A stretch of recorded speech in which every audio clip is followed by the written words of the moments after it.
Okay. Good morning.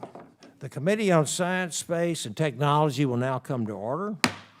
Pursuant to Committee Rule 2F, without objection, the chair is authorized to declare recesses of the committee at any time. Pursuant to Committee Rule 2F and House Rule 11, recorded votes may be postponed. Today we meet to consider H.R. 8462, the National Quantum Initiative Reauthorization Act. And I now recognize myself for an opening statement. I would like to welcome everyone in this morning's full committee markup of a bill critical to the advancement of nearly every sector essential to America's future standing on the world stage, the National Quantum Initiative Reauthorization Act. This legislation builds on the original 2018 law to modernize federal quantum research and development, strengthen coordination across agencies, and accelerate the transition of quantum technologies into real-world applications. It also invests in workforce development, expands partnerships with allies, and supports a competitive domestic quantum industry. It also, quantum technology is not a distant concept. It is a foundational capability that will shape the future of computing, communications, energy, and national security. From securing our communications network to enabling next-generation materials and breakthroughs in energy systems, quantum innovation will define which nations lead and which will fall behind. The United States has long been a global leader in the theoretical science that underpins quantum technologies. But leadership in theory alone is not enough. Across the globe, our competitors are investing heavily in turning that science into real-world capabilities. In particular, the Chinese Communist Party has identified quantum as a mission-critical technology and is moving aggressively to deploy quantum systems across communications, sensing, and computing applications. If we fail to keep pace, the consequences will be significant. Quantum advancements have direct implications for cybersecurity, military readiness, and economic competitiveness. The nation that leads in quantum will help set the rules of the road for the next generation of technological innovation. And that's why this legislation takes a comprehensive approach to strengthening America's quantum ecosystem. It ensures federal research programs move beyond basic science to applied research, demonstration, and commercialization. It reinforces partnerships between government, industry, and academia, recognizing that innovation does not happen in silos. It also invests in the workforce needed to sustain long-term leadership in this field. This bill reflects the breadth of this committee's jurisdiction. Quantum capabilities intersect directly with our work on space, energy, and advanced computing. And by formally incorporating NASA into the National Quantum Initiative, we are ensuring that space-based research and applications are part of our broader strategy. At the Department of Energy and our national laboratories, quantum research is already playing a role in advancing high-performance computing and next-generation energy systems. These are not isolated efforts. They are part of a coordinated national strategy to maintain American leadership. Importantly, this legislation strengthens collaboration with our allies. In a global technology race, the United States is strongest when it leads a coalition of like-minded nations. By promoting international partnerships, we can expand research capabilities and set high standards and counter the influence of adversarial actors seeking to control these technologies to their advantage. I also want to take a moment to recognize the constructive conversations that I've had with our ranking member, Mrs. Lofgren, as we have worked through this legislation. In particular, we have agreed that authorization levels will be addressed once we get more detailed information from the administration's FY27 budget request for quantum-specific activities. This approach allows us to move forward on policy while ensuring funding decisions are made in the appropriate context and aligned with the ongoing appropriations process. And by doing so, we can help ensure that all agencies are properly funded to achieve their ambitious goals. At its core, This bill is about ensuring the United States remains the world's leading technological and economic power. It is about making the investments necessary today to secure our national security and our prosperity tomorrow.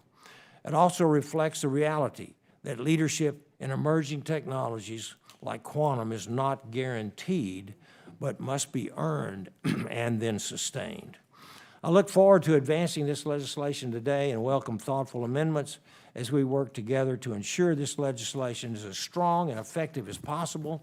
And now I'd like to recognize the ranking member for 5 minutes for her opening statement. Well, thank you, Chairman Babin. Today, our committee will consider a bill that advances quantum technology, the next frontier in computing, communications, and sensing. Introduced by Energy Subcommittee Chairman Randy Weber, the National Quantum Initiative Reauthorization Act continues the work this committee began 8 years ago. I'm eager to build upon our prior accomplishment. For decades, the U.S. has enjoyed being the global leader in quantum information science in terms of both research output and investment across every quantum application and technology.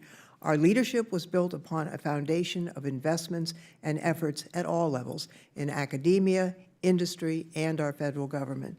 In 2018, Congress demonstrated strong bipartisan support for the emerging quantum industry with the National Quantum Initiative Act, which created a whole-of-government approach to advancing quantum technologies. However, U.S. leadership is far from assured. In fact, we're on the precipice of not just falling to second place, but maybe even third or fourth. In 2024, the Chinese Communist Party invested more than 4 times what the United States has done in quantum R&D. In 2025, the CCP announced a $138 billion fund to support their public-private partnerships in emerging technologies, including quantum computing. The Chinese Communist Party is in a position to outspend our efforts again this year and for the next 5, while the U.S. administration is frankly taking a sledgehammer to U.S. science agencies, including the leading agencies for quantum information science. But China is not alone in its investments. Japan is planning to invest roughly $860 million in quantum research in 2026. In the European Union, the German government alone is planning to spend $3 billion on quantum technologies between 2022 and 2026. Now, while some may have trouble with this kind of math, let me lay out the consequences. Without significant investment, we sell out the future and waste whatever technological lead we've achieved so far. After significant outreach and bipartisan negotiations, we are ready today to update the National Quantum Initiative Act and meet emerging challenges for U.S. competitiveness in quantum. At the moment, this bill does not have any funds authorized, as the Chairman has mentioned. I had preferred to include authorized amounts, but in the spirit of bipartisanship and compromise, I support this bill. It was important to me, and I think the Chairman agrees, that we not undercut the agencies as they seek to accelerate investments in quantum. Unfortunately, as the Chairman has mentioned, we do not yet have fiscal year 2026 spending plans for the agencies. Chairman Babin has assured me he will work with me to address the challenge of appropriate spending levels so we can be assured that all of our relevant agencies have the resources to carry out the activities authorized under this bill before the bill moves to the floor. Overall, I support the bipartisan policy proposals outlined in this bill. With this bill, we can develop the critical human and physical infrastructure that will enable the United States to move quantum technologies from lab to market. Human infrastructure means preparing a quantum-ready workforce in the United States, from the skilled technician to the doctoral graduate.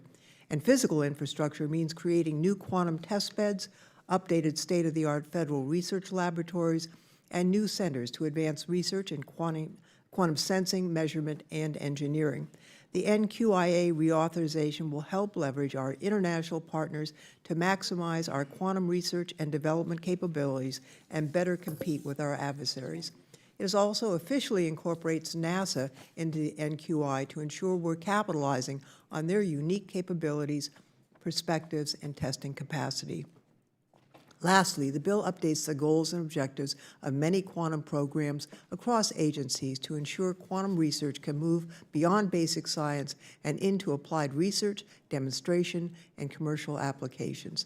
The United States must be the leader in this emerging technology, and achieving that requires a sound strategy on what policy changes and funding are needed to maintain U.S. leadership. And on that note, I want to thank the chairman and his staff for working with me and my staff on this legislation. And I know we have a number of amendments. I think that we have reached agreement on most of them. And I would want to note for all the members that you can be just as persuasive with a concise statement as a lengthy one. And with that, I will yield back the balance of my time. Absolutely. Thank you. The lady yields back. Other members are invited to submit opening statements into the record as well. So consideration of H.R. 8462. Pursuant to notice, I now call up H.R. 8462, the National Quantum Initiative Reauthorization Act. The clerk now will report the bill.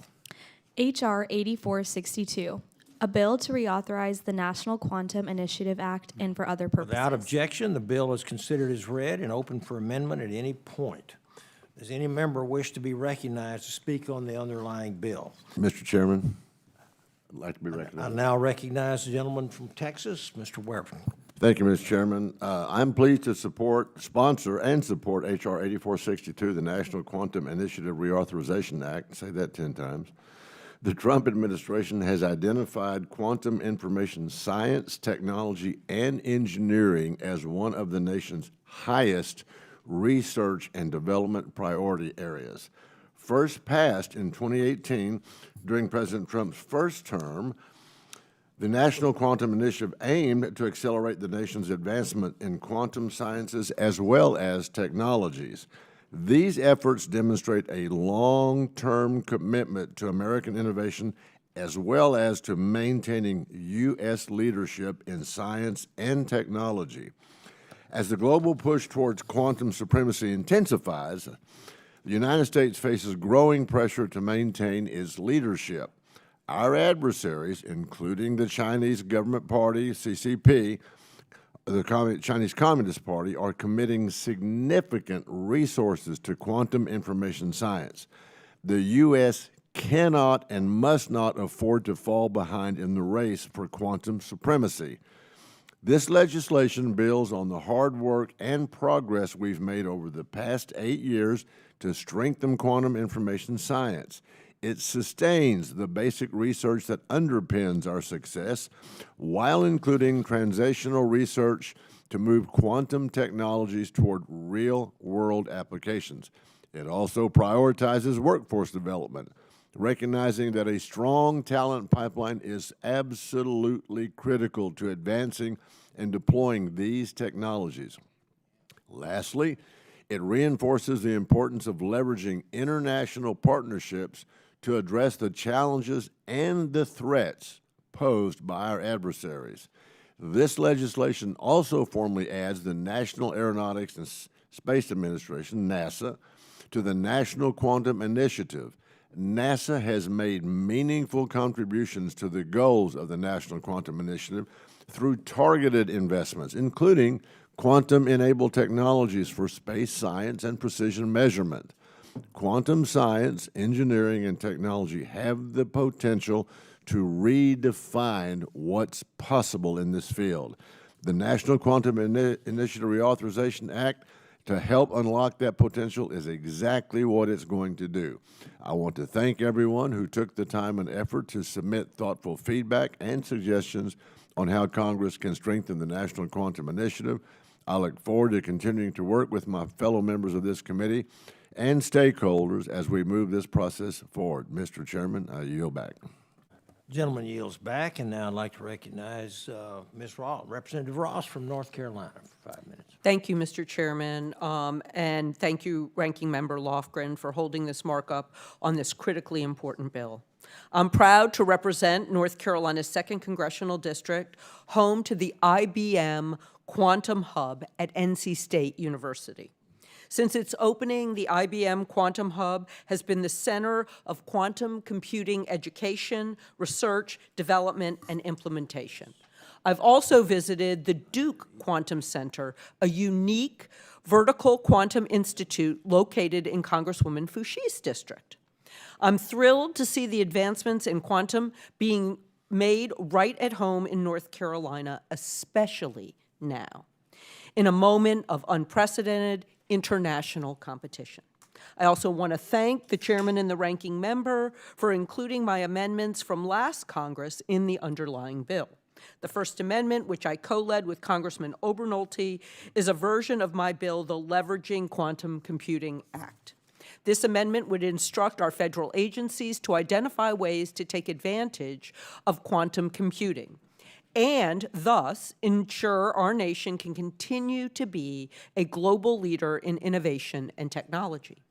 I was also pleased to join Chairman Babin on the Second Amendment, which would leverage the Department of Energy's expertise to research how quantum computing can enhance the resilience and security of our electric grid. Thank you very much, and I yield back. Gentlelady yields back. Any further discussion? Ms. Salinas, recognized for 5 minutes. Thank you, Chair Babin and Ranking Member Lofgren, and for holding today's markup. Quantum science and technology has remarkable potential to transform communications and computing. Our work today to reauthorize the National Quantum Initiative will help realize that potential and drive our innovation economy forward for decades to come. I want to thank Mr. Baird for working with me to ensure that researchers can take full advantage of these investments.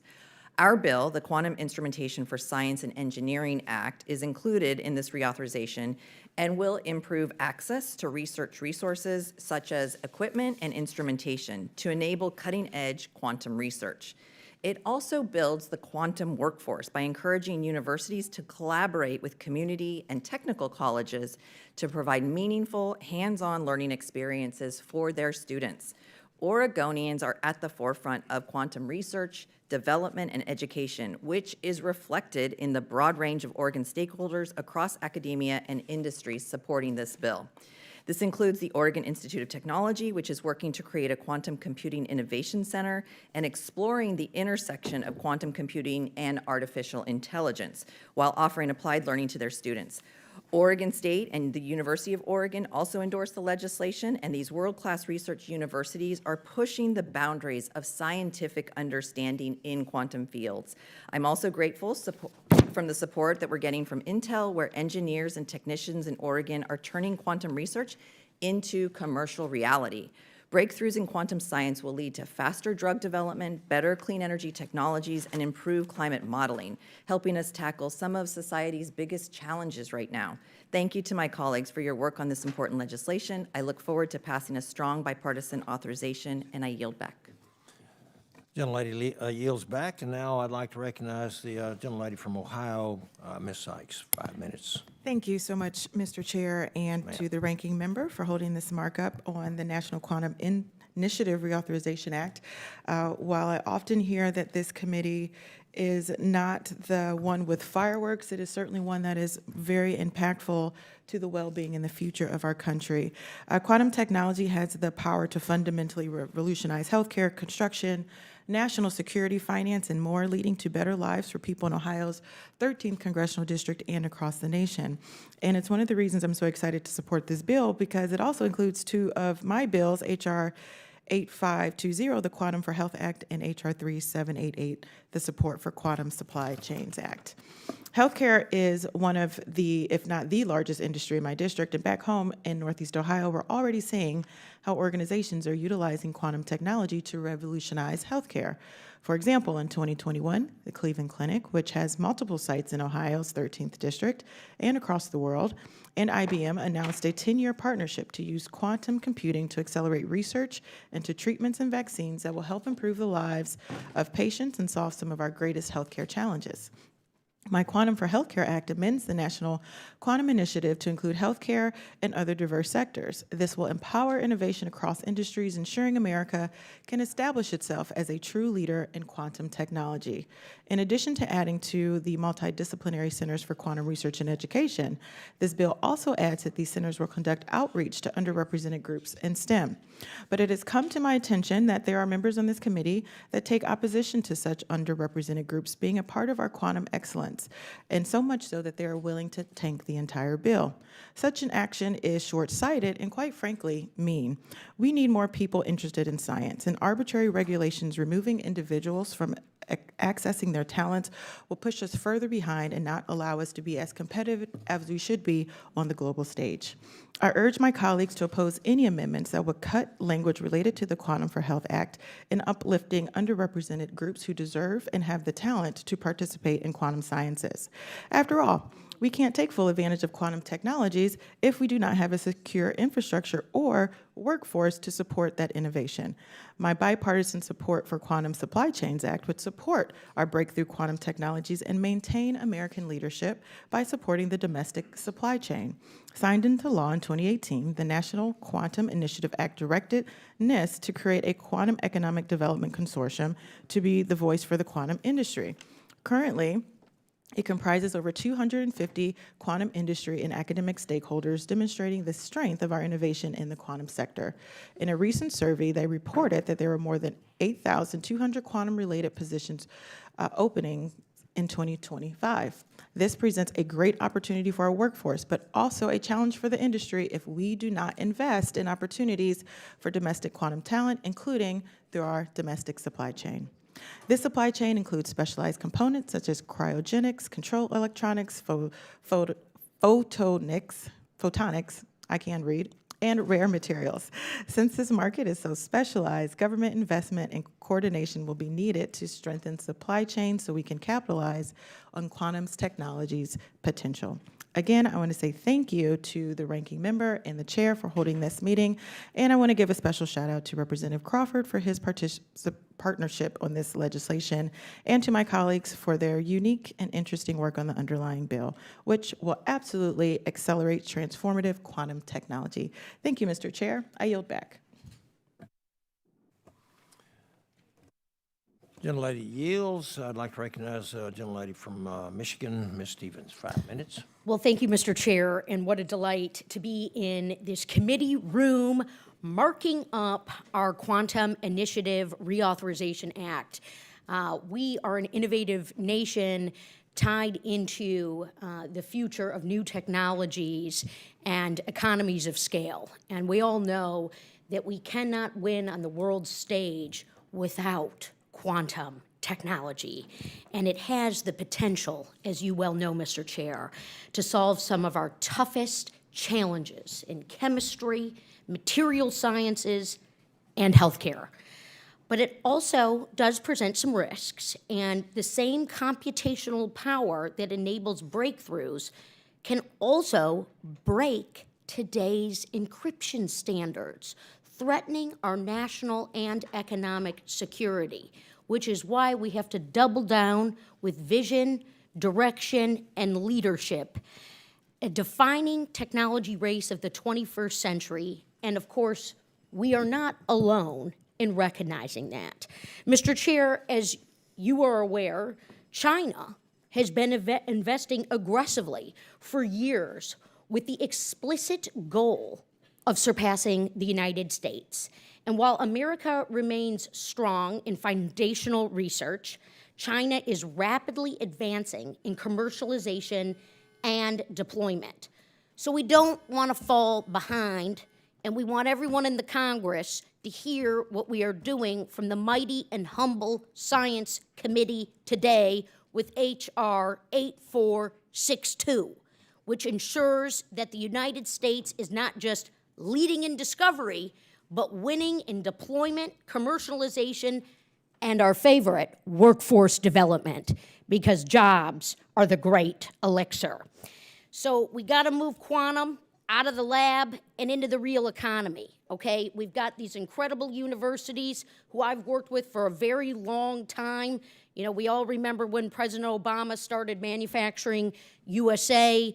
He created this great lab that exists actually in upstate New York, but they're doing some incredible things with quantum technology and fiber optics, and that needs to be recognized. It also needs to be recognized, Mr. Chair, that this is bipartisan work, all right, from the last Congress. We still say that here in the Science Committee. And so I'm really pleased that this bill has got priorities that I've been leading on. It includes my bipartisan Post-Quantum Cybersecurity Standards Act. So this is about staying ahead of these bad actors. And quantum computers, as they advance, they're going to be capable of breaking the encryption that protect financial systems, our energy grid, and our healthcare data. My legislation directs the National Institute of Standards and Technology to accelerate the adoption of post-quantum cryptography, especially in high-risk sectors. And this is how we protect American infrastructure before it's too late. Second, the bill includes my bipartisan quantum sandbox legislation with the chair of the Subcommittee on Research and Technology, my collaborative colleague for many years, Congressman Obernolte. So this establishes test beds to move quantum technologies from the lab to real-world applications. We all like talking about the quantum sandbox. So if we want to compete globally, we have to build, test, deploy in the United States, and preferably in a place called Michigan, where our universities are world-class and our workforce is second to none. So for Michigan, we're one of 5 states left in the country where manufacturing is the lifeblood of our economy. It is the top driver of our GDP. It means designing better materials, building more efficient vehicles, and ensuring our workers lead in the next generation of innovation. So the choice before us is very simple. We can invest now, we can lead now, we can secure American leadership, or we can fall behind and let our competitors set the terms. I know where I stand. I also know where almost every person on this committee stands. So what we need to do is talk to the roadblocks in the upper chamber about getting serious about quantum, because we've been doing this for 3 terms now, and we can't wait any longer. So American leadership in technology has never been accidental. It is the result of deliberative investment, strong partnerships, and a commitment to innovation. This bill continues that legacy and positions the United States to lead in quantum for decades to come. I urge my colleagues to support, and Mr. Chair, I proudly yield back. The lady yields back. We have had notification that votes have been called, so the committee will now stand in recess subject to the call of the chair, and we will reconvene after votes. Your staffs will be communicated with.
Committee on Science, Space, and Technology will now come to order.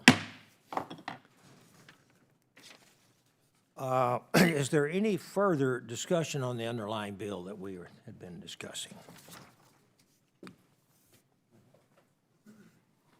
If no further discussion on the underlying bill, we will proceed with amendments in the order listed on the roster.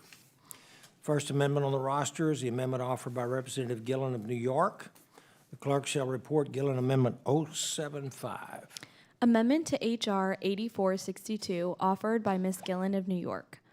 Page 13, strike line 7. Without objection, the amendment is considered as read, and I recognize Representative Gillen of New York for 5 minutes to explain her amendment. Well, thank you, Chairman, and thank you for bringing us together for this markup today. My amendment, co-sponsored by our colleague, Representative Jay Obernolte of California, will help promote regional quantum hubs across our country by fostering private sector partnerships and harnessing innovation to grow our economy. I was proud to work with Congressman Obernolte on this amendment and on the underlying bipartisan, bicameral Advancing Regional Quantum Hubs Act with Senators Kirsten Gillibrand and Marsha Blackburn. Mr. Chairman, our amendment would require the National Subcommittee on Quantum Information Science to prioritize strengthening the innovation, entrepreneurial, and research capacity of regions like Long Island and others which have existing strengths in this field. This amendment would authorize the National Science Foundation, the Department of Energy, and the Department of Commerce to collaborate in support of regional hubs for quantum innovation. Mr. Chairman, you noted in your opening remarks the critical importance of our nation's enhancing our nation's quantum capabilities. And I've heard from entrepreneurs and business owners from across my district and across New York State who are eager to work with the federal government to advance quantum technologies. Our national security depends on our ability to invest in, scale, and quickly deploy technologies like AI and quantum. As this committee works to set our nation's quantum strategy for the next decade, our amendment will ensure that we are catalyzing our nation's innovation hubs to protect our national security while growing our economy. I urge all my colleagues to support this bipartisan amendment, and with that, I yield back. Gentlewoman yields back. Now I'd like to recognize the gentleman from California for 5 minutes. Well, thank you, Mr. Chairman. I'd like to thank Congresswoman Gillen for submitting this amendment. It's an honor for me to co-lead it with her. We're all aware that quantum information science and technology, or KIST, has far-reaching implications for our country's national security, economic competitiveness, and technological leadership. KIST leverages quantum mechanics to process, transmit, and sense information in ways that are fundamentally impossible with classical technologies.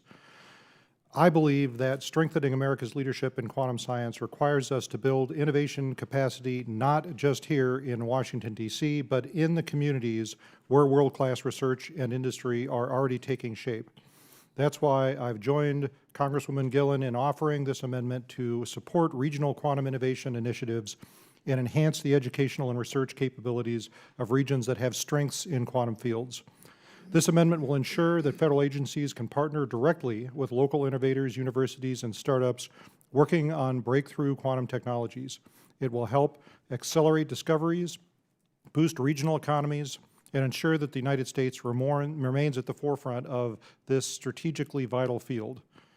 The regional quantum initiative that this amendment fosters will help bring universities, research institutions, startups, industry players, and government entities together to create the ecosystem required for KIST innovation and deployment. I'd like to thank Congresswoman Gillen for her leadership in this area and urge my colleagues to support the amendment. I yield back. Gentleman yields back. If there's no further discussion on the amendment, the question is on the adoption of Gillen Amendment 075. All those in favor say aye. Aye. Those opposed say no. In the opinion of the chair, the ayes have it. The amendment is adopted. Next amendment on the roster is the amendment offered by Representative Amo of Rhode Island. The clerk shall report Amo Amendment 072. Amendment to H.R. 8462, offered by Mr. Amo of Rhode Island. Without objection, the amendment is considered as read. I recognize Representative Amo of Rhode Island for 5 minutes to explain his amendment. Thank you, Mr. Chairman. Yes, sir. Quantum is going to shape the future, from our economy to our national security to scientific discovery and how we understand the world around us. But as we build that future, we need to be clear about where these technologies show up in the real world. There's still a lot that we don't know about quantum, more stones to overturn, uses to discover, and applications to hone. But one thing is certain, we cannot afford to let the blue economy be left behind in a quantum revolution.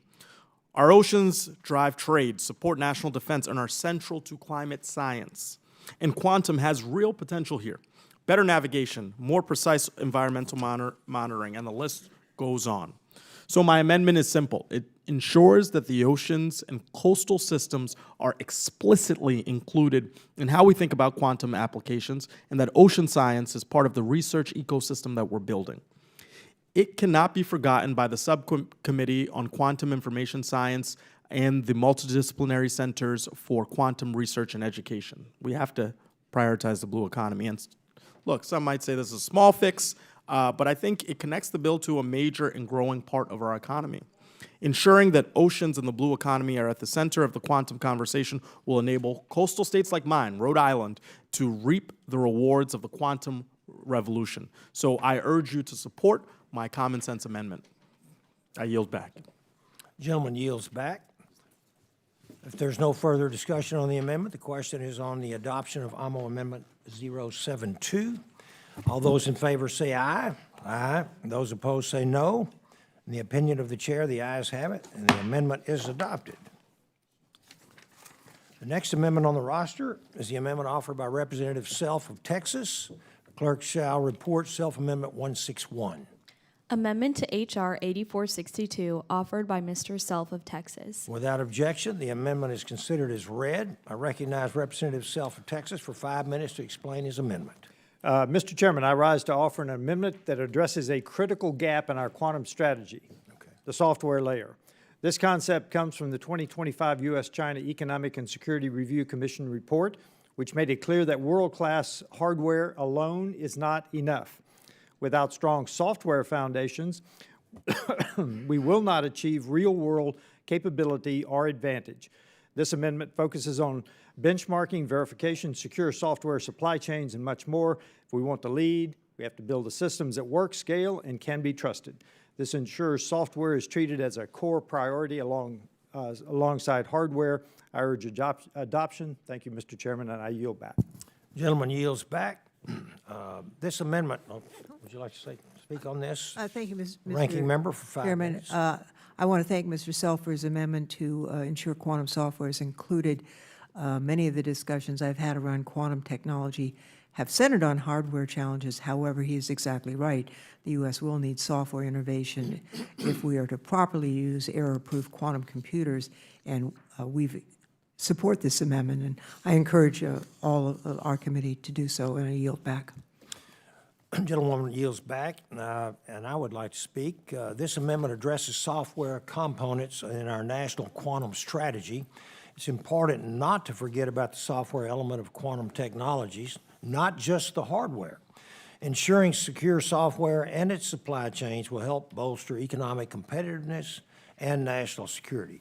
This recommendation came from the 2025 U.S.-China Economic and Security Review Commission report, and I would urge its adoption. Is there further discussion? If there's no further discussion on the amendment, the question is on adoption of Self-Amendment 161. All those in favor say aye. Aye. All those opposed say no. In the opinion of the chair, the ayes have it. The amendment is adopted. The next amendment on the roster is the amendment offered by Representative Fushi of North Carolina. The clerk shall report Fushi Amendment 055. Amendment to H.R. 8462, offered by Mrs. Fushi of North Carolina. Without objection, the amendment is considered as read, and I recognize Representative Fushi of North Carolina for 5 minutes to explain her amendment. Thank you, Mr. Chairman. My amendment supports state and local governments as they prepare for the transition to post-quantum cryptography. As quantum technologies advance, we must ensure that our cybersecurity infrastructure keeps pace. State and local governments will need guidance and support to implement new standards. This amendment helps ensure that our public systems remain secure. I thank the chairman and ranking member for their leadership, and I urge my colleagues to support this amendment. Yield back. Gentlewoman yields back, and I'd like to recognize the gentlewoman from Oregon, Ms. Bonamici. Thank you. Mr. Chairman, I move to strike the last word and speak in favor of the amendment and in support of the underlying bill. Mr. Chairman? Recognized. Thank you. I support the amendment, which is a great idea and a good addition to this bill. And also, I want to thank you, Chair Babin and Ranking Member Lofgren, for your leadership on this bipartisan National Quantum Initiative reauthorization. As we heard in this committee earlier this year, quantum technology is no longer confined to theory or early-stage research. The agency witnesses made clear that we're entering a phase where quantum systems demonstrate practical value and where the U.S. must focus on scaling and deployment.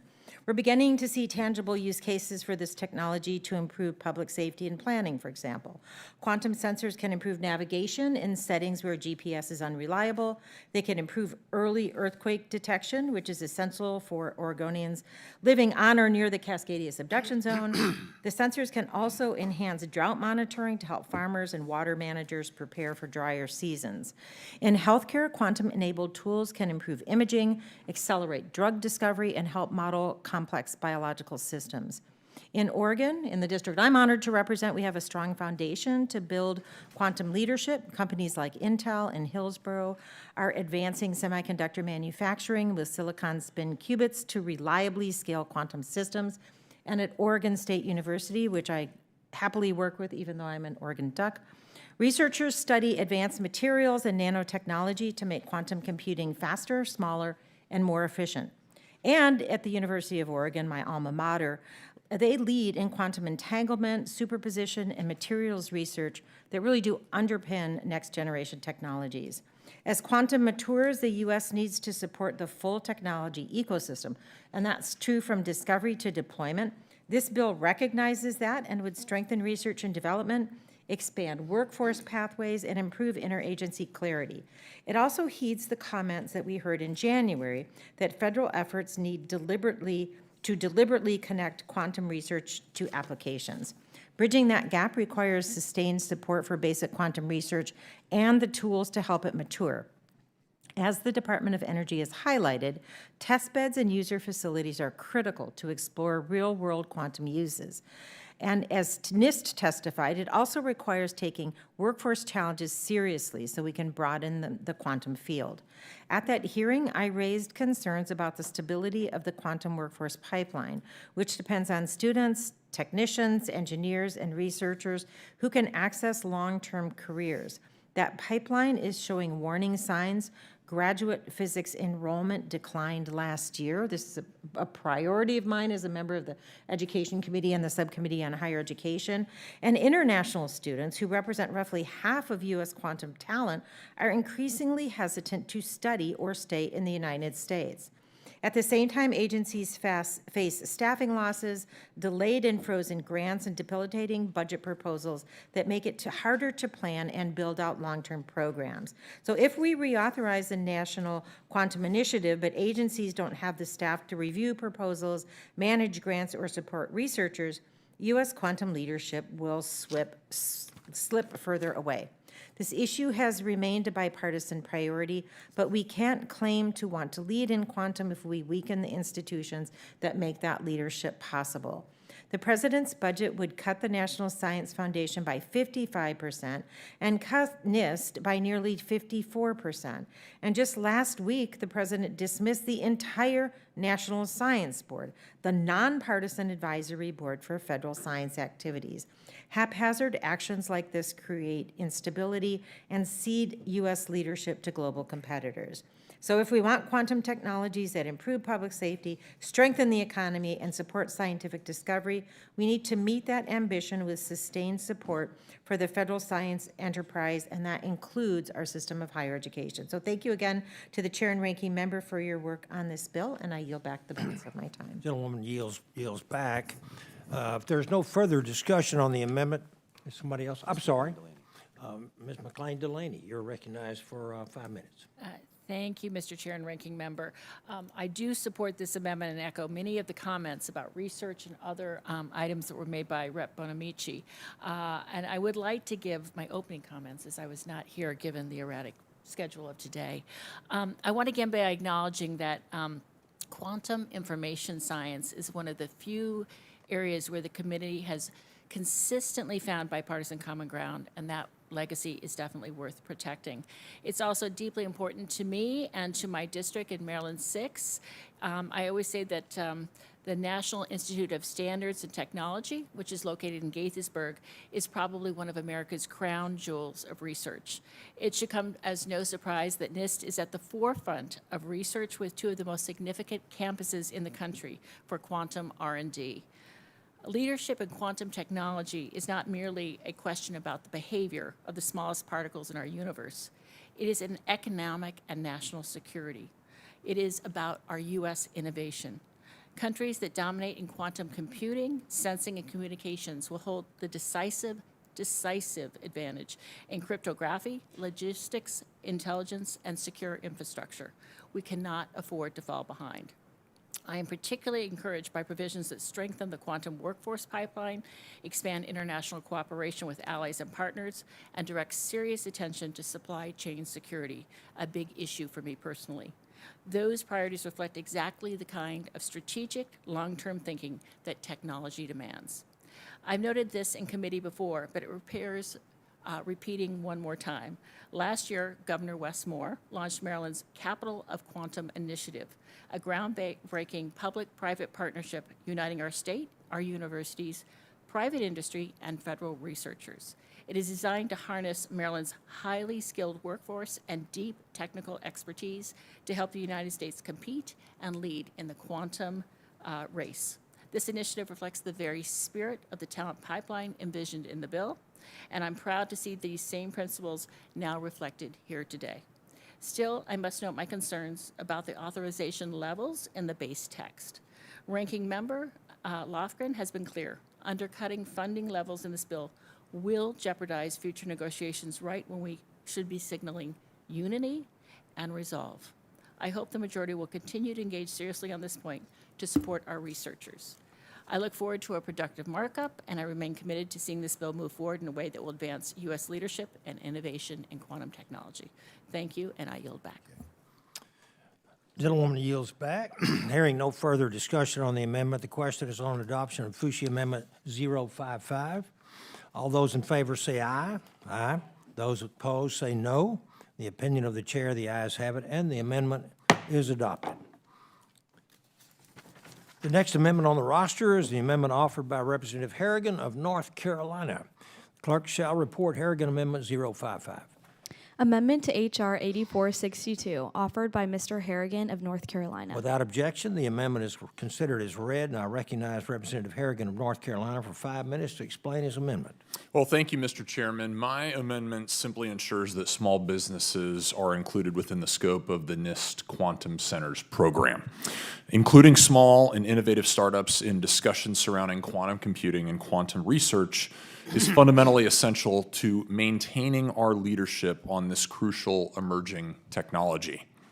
Who knows where the next quantum breakthrough is going to come from?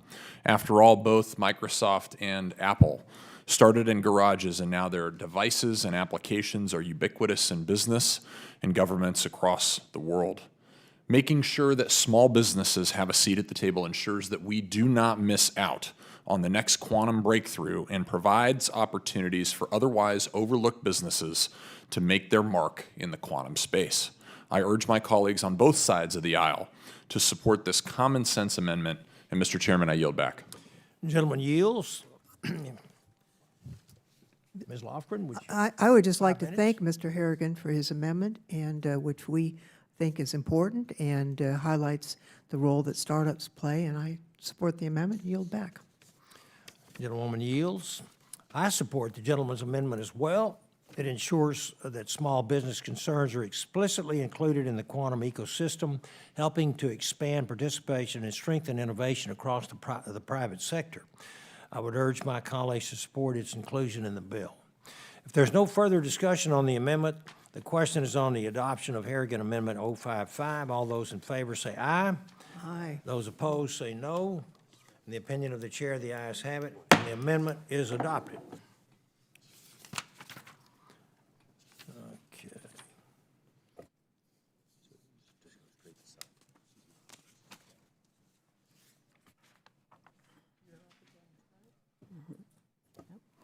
The next amendment on the roster is the amendment offered by Representative Self of Texas. The clerk shall report Self-Amendment 159. Amendment to H.R. 8462, offered by Mr. Self of Texas. Without objection, the amendment is considered as read, and I now recognize Representative Self of Texas for 5 minutes to explain his amendment. Thank you, Mr. Chairman. I rise to offer an amendment to the National Quantum Initiative Reauthorization Act.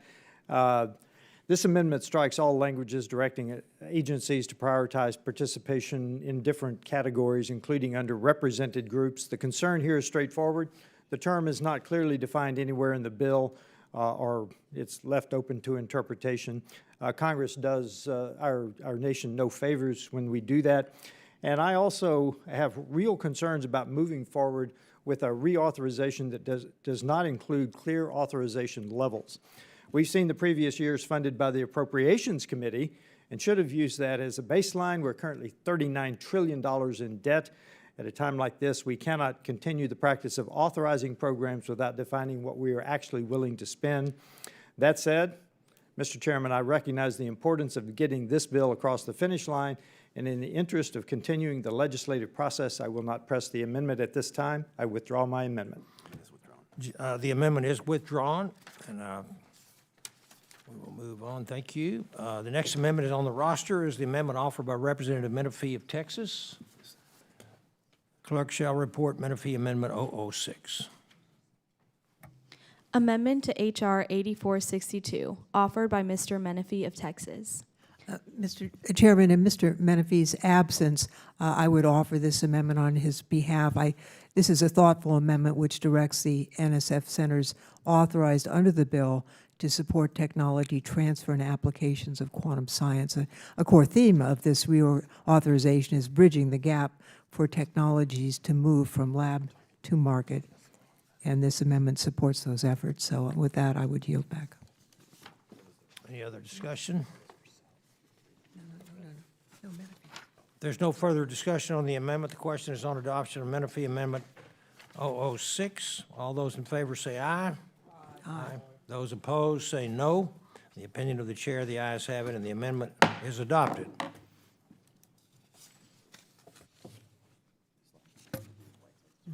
Okay.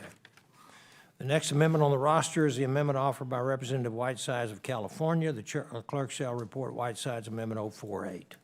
Amendment to H.R. 8462, offered by Mr. Whitesides of California. Without objection, the amendment is considered as read, and I recognize Ms. Lofgren of California for 5 minutes to explain the amendment. Thank you. Mr. Whitesides is in the Armed Services Committee. Oh, here he is. Okay. I was just about to pitch your As soon as you amendment. swallow, Mr. Whitesides, you go ahead and introduce your amendment there. Thank you so much, Mr. Chairman and Ranking Member. Sorry. You tried. I'm offering this amendment today because I believe a small change in language can make a meaningful difference in how NASA approaches one of the most exciting frontiers in science and technology. The underlying bill does important work directing NASA to identify opportunities for quantum information science across its mission portfolio.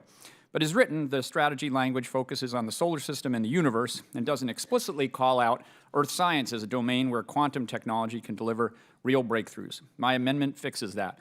By adding a reference to measurements of the Earth, we're making clear that quantum sensing and measurement technologies have a critical role to play right here at home in how we study our home planet. And NASA is already doing that. The Quantum Gravity Gradiometer Pathfinder is an early-stage Earth science project that uses quantum sensing from space to achieve unprecedented precision in measuring Earth's gravity field. Scientists from JPL, which serves my district in California, is adjacent to my district, are deeply involved in that work. It's exactly the kind of mission this bill is designed to accelerate. Better measurements of Earth's gravity and surface conditions aren't abstract. They improve our understanding of sea level rise, groundwater depletion, and the forces shaping our climate. Quantum technology may be what gets us there. This is a targeted, additive change. It doesn't restructure the bill or create new mandates. It simply ensures the statute reflects the full scope of where quantum science can take us, including the planet we call home. I urge my colleagues to support the amendment, and I yield back. Gentleman yields. Is there no further discussion on the amendment? The question is on the adoption of Whiteside's Amendment 048. All those in favor say aye. Aye. Those opposed say no. The opinion of the chair, the ayes have it. The amendment is adopted. The next amendment on the roster is the amendment offered by Representative Obernolte of California. The clerk shall report Obernolte Amendment 063. Amendment to H.R. 8462, offered by Mr. Obernolte of California. Without objection, the amendment is considered as read, and I recognize Representative Obernolte of California for 5 minutes to explain the amendment. Thank you, Mr. Chairman. Everyone on this committee knows that quantum computing is an absolutely game-changing advancement in technology. It will dramatically increase the speed at which computers can run algorithms and solve problems, enabling new opportunities to improve our supply chains, transportation networks, electrical grid, and our communication resilience. As written, the base text in the National Quantum Initiative Reauthorization Act will help ensure the United States can realize the benefits from these technological gains and remain a global leader in the development of this technology. Critically, however, I believe that we can remain a global leader in not only the development, but also the deployment of new quantum technologies by providing a cloud-based venue for developers to produce quantum-enabled software tools for a variety of different systems for use in sectors such as telecommunications, financial services, healthcare, and defense. My amendment does exactly that and aims to increase quantum technology commercial advancement by establishing the Collaborative Venture for Quantum Application Development Acceleration Program. This program allows government and industry partners to come together to deploy quantum and quantum hybrid applications for near-term use.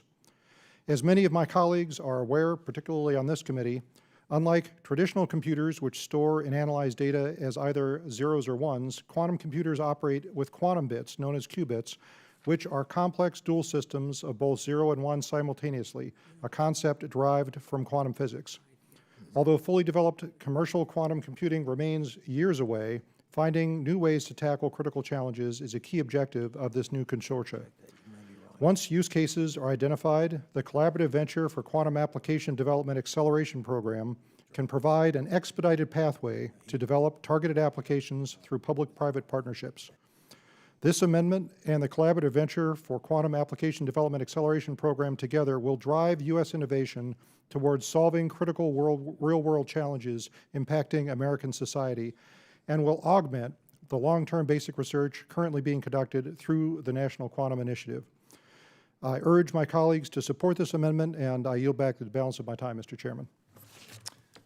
Gentleman yields, and I'd like to recognize the ranking member of California. I want to thank Mr. Obernolte, and I understand he worked with Ms. Stevens for this good amendment. We do know that one of the core challenges with advancing quantum technologies is a so-called valley of death between lab and market, and this amendment would establish a public-private partnership at the Department of Commerce to focus on near-term quantum applications, and it would accelerate technology transfer. It's a good amendment, and I would encourage everyone to support it. Any further discussion? Hearing none. Well, on the adoption of Obernolte Amendment 063, all those in favor say aye. Aye. Those opposed say no. In the opinion of the chair, the ayes have it, and the amendment is adopted. Next amendment on the roster is the amendment offered by Representative Webster of Florida. Clerk shall report Webster Amendment 036. Amendment to H.R. 8462, offered by Mr. Webster of Florida. Without objection, the amendment is considered as read. I recognize Representative Webster of Florida for 5 minutes to explain the amendment. Thank you, Mr. Chairman. For decades, we have let Communist China corner the market on rare earth materials and other critical materials. So this amendment would help us avoid making any mistakes that we had in the past with a new critical material, helium-3. Helium-3 is necessary for cooling certain kinds of quantum computers to absolute, near absolute zero. so that they can function. It's also used in sensors and to detect nuclear and radiological material at their borders, but it's extremely rare. Only 2 or 3 kilograms are produced every year worldwide. This amendment would ensure that the National Quantum Initiative is taking helium-3 into account so that we build a robust domestic supply chain for this critical material. I urge my colleagues to support this amendment. I yield back. Any further discussion? Hearing none. The question is on the adoption of Webster Amendment 036. All those in favor say aye. Aye. Those opposed say no. In the opinion of the chair, the ayes have it, and the amendment is adopted.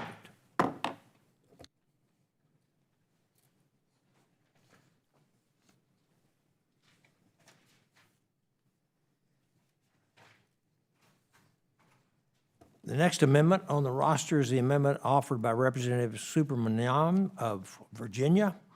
The clerk shall report Subramanian Amendment 112. Amendment to H.R. 8462, offered by Mr. Subramaniam of Virginia. Without objection, the amendment is considered as read, and I recognize Representative Subramanian of Virginia for 5 minutes to explain the amendment. Thank you, Mr. Chair. I'm very supportive of the work we're doing today to reauthorize the National Quantum Initiative. And with some of these investments, we will be pushing through and pushing forward breakthroughs in quantum computing, which will have an incredibly positive impact.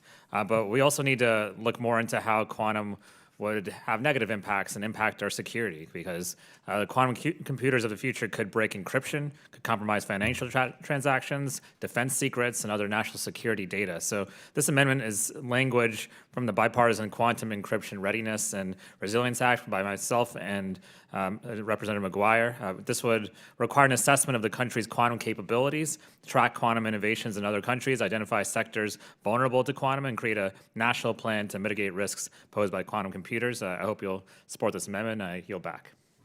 Gentleman yields back. Any further discussion? Hearing none, the question is on the adoption of Subramaniam Amendment 112. All those in favor say aye. Aye. Those opposed say no. In the opinion of the chair, the ayes have it, and the amendment is adopted. The next amendment on the roster is the amendment offered by Representative Van Epps of Tennessee. Clerk shall report Van Epps Amendment 008. Amendment to H.R. 8462, offered by Mr. Van Epps of Tennessee. Without objection, the amendment is considered as read. I recognize Representative Van Epps of Tennessee for 5 minutes to explain his amendment. Thank you, Mr. Chairman. American researchers have made significant advancements in quantum over the last several years. Yet it is crucial we continue to rapidly move beyond scientific research into commercially deployable applications, including our military capabilities. For example, quantum sensing supports a wide range of battlefield applications, such as navigation in GPS-denied environments and detection of electronic warfare systems. Bringing quantum from the lab into the field can empower American warfighters for mission success. However, these capabilities have not yet fully matured into operational systems for routine use. That's why the National Quantum Initiative Reauthorization Act is a step in the right direction, updating quantum programs to move from lab development into real-world deployment and creating quantum test beds to translate research into private sector quantum development. These updates align with the exciting contributions Tennessee's 7th District has made in quantum. Recently, Vanderbilt University partnered with EPB of Chattanooga to launch the Institute for Quantum Innovation. This institute will provide Vanderbilt's leading quantum research programs access to the EPB Quantum Center, the nation's first facility to provide commercial access to a trapped ion quantum computer in a photonics-based local quantum network. Vanderbilt's efforts prove the U.S. is ready to move from the lab to real-work application for quantum, and with Tennessee leading the way. My amendment ensures the important updates in this reauthorization bill are effectively implemented to bring quantum technologies into real-world use. The amendment directs OSTP and the national academies to assess the National Quantum Initiative program to ensure it meets its goals, particularly as it relates to the development of quantum applications. In addition, the amendment directs NIST to conduct a study and produce a report to this committee on impediments to collaboration between federally backed research centers, industry, and academia. For the U.S. to sustain its quantum leadership, it is essential that any gaps between American researchers and private industry are decisively identified and tactically remediated. By passing this amendment, this committee clearly demonstrates that the updated policy priorities made in the reauthorization bill will translate into effective policy delivery. I urge my colleagues to support this amendment, and I yield back. I'd like to recognize the ranking member, Ms. Lofgren. I'll just, would like to thank Mr. Van Epps for this amendment. We have studied it and support it, and I would encourage everyone to do the same. I yield back. She yields back. And I'd like to say that I commend the gentleman for offering this amendment.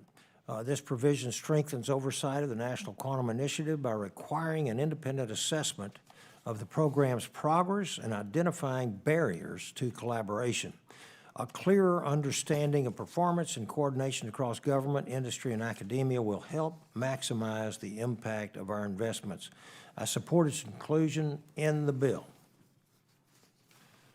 If there's no further discussion on the amendment, the question is on adoption of Van Epps Amendment 008. All those in favor say aye. Aye. Those opposed say no. In the opinion of the chair, the ayes have it, and the amendment is adopted. The next amendment on the roster is the amendment offered by Representative Obernolte of California. The clerk shall report Obernolte Amendment 064. Amendment to H.R. 8462, offered by Mr. Obernolte of California. Without Mr. objection. Chairman, I reserve a point of order. I would like to say, reserving the point of order, this is a good amendment. It's just not within the committee's jurisdiction. And I, Yes, ma'am. The gentlewoman from California reserves a point of order. The gentleman from California, Mr. Obernolte, is recognized to explain the amendment. Well, thank you, Mr. Chairman. The members of this committee are aware that the threat posed by quantum computing to our national cybersecurity infrastructure is not merely hypothetical, it is imminent. Cryptographic systems that protect some of our most sensitive federal data were designed for a pre-quantum world, and we cannot afford to wait until our adversaries have the capability to break them before we act. The time to modernize this infrastructure is immediately. In 2022, the Congress directed that federal entities protect unclassified information to post-quantum cryptographic or PQC strength. Since then, departments and agencies have responded through the National Security Memorandum, NSM-10, with the General Services Administration coordinating procurement on a 10 to 20-year timeline for the transition to PQC protection, largely through the purchase of hardware components. Unfortunately, this approach offered by GSA also comes with an enormous price tag because new equipment must be procured, and this creates disruption because the new hardware must be physically installed. My amendment addresses this by authorizing federal agencies to procure and deploy interim PQC software to protect federal systems against the emerging threat of quantum computing-enabled cyber attacks without forcing them to pay for new and expensive hardware. My amendment does not pick winners and losers in the marketplace. Instead, it sets a rigorous floor of technical and security requirements grounded in NIST standards and empowers federal agencies to move quickly to meet them. Importantly, this amendment would also protect taxpayers and federal agencies from vendor lock-in. Agencies would retain full control over their own encryption keys, and contracts are required to include opt-out provisions so the federal government is never held hostage to a single provider. As members of the Science, Space, and Technology Committee, I believe, and I think we all believe, Congress has a responsibility to ensure our federal systems are prepared for the technological realities ahead. This amendment is a common sense, fiscally responsible step towards that goal.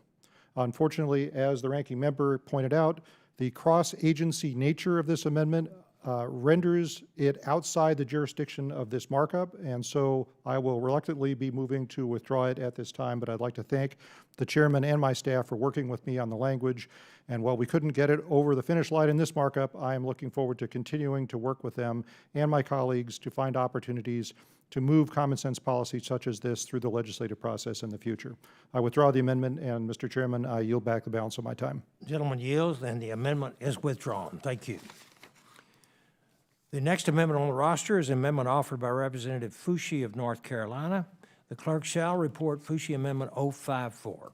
Amendment to H.R. 8462, offered by Mrs. Fushi of North Carolina. Without objection, the amendment is considered as read. I recognize Representative Fushi of North Carolina for 5 minutes. Thank you, Mr. Chairman. North Carolina has strong leadership in quantum science, with institutions like the Duke Quantum Center and NC State helping prepare thousands of students each year for careers in science and engineering.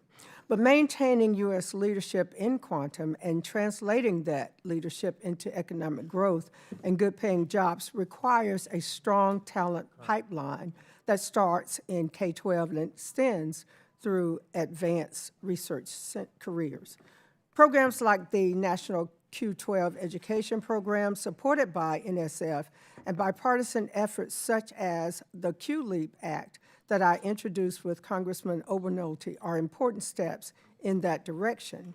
My amendment would reauthorize the Next Generation Quantum Leaders pilot program to support strengthening pathways from K-12 education through higher education and into the quantum workforce.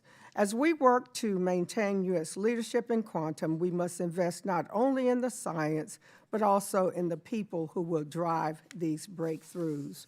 Programs like Q-LEAP help ensure that this talent pipeline continues to grow. I thank the chair and ranking member for their leadership, and I urge my colleagues to support this amendment. And thank you, Mr. Chair. I yield back the balance of my time. Gentlewoman yields back. If there's no further discussion on the amendment, the question is on adoption of Fushi Amendment 054. All those in favor say aye. Aye. Those opposed say no. In the opinion of the chair, the ayes have it, and the amendment is adopted.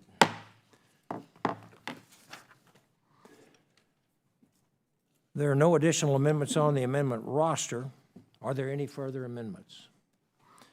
Hearing none, a reporting quorum being present, I move that the committee report H.R. 8462, the National Quantum Initiative Reauthorization Act, as amended to the House with the recommendation that the bill be favorably approved. The question is on favorably reporting H.R. 8462 as amended to the House. All those in favor say aye. Aye. Those opposed say nay.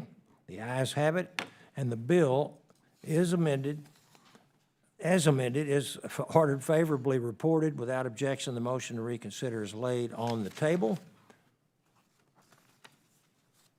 Without objection, I ask that staff be authorized to make any necessary technical and conforming changes to the bill. So ordered. Members have 2 calendar days to submit supplemental minority or additional views on these measures. And I would also like to make a sad announcement as well. There's a young lady in here, and I'm looking at her right now, Ms. Joyce Benjamin, who's been with us on my congressional personal staff and also here at SST, who is going to be leaving us. This is her last day. And I guess I feel at liberty to say that some lucky guy is getting ready to marry this young lady. And so we wish you the very, very best. May God bless and Godspeed. Okay, Joyce? Congratulations. Amen. Amen. Okay, with no further business before the committee, the committee stands adjourned.